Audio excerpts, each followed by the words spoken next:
Kabanata 5. Isang tala sa gabing madilim. Si Ibarra ay dumating sa Fonda de Lala kung saan siya tumutuloy.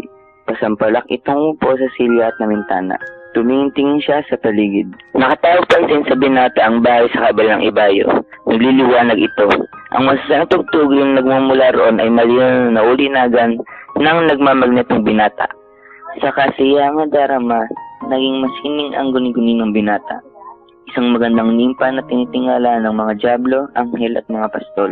Isang mistisahing Pilipina nakahawig na kawig mula ulo hanggang paa ng isang mayuming dalagang kilala ng marami sa pangalang Maria Clara ang kanyang nakikita. Isang kahambal-hambal na pangitain naman ang humarili sa kanyang pananaw.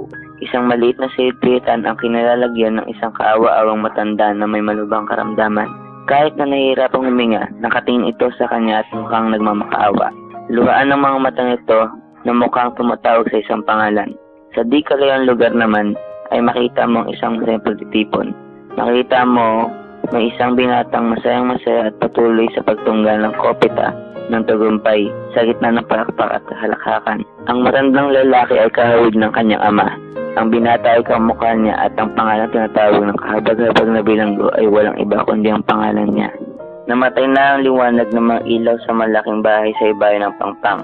Nawala na rin parang bula ang tugtugin at ingay na kanina ay nauulinagan sa papawarin. Unti-unting naging tahimik ang kamay nilaan. Madidinig mo ang ilang naghahalinsin ng tilaok ng manok at ang pagdingdong ng malaking orasan sa kapanaryo ng simbahan. Subalit parang naririnig pa rin ni Ibarra ang nakalulunos ng daing ng kanyang ama hanggang sa kahuli-hulihang mga sandali.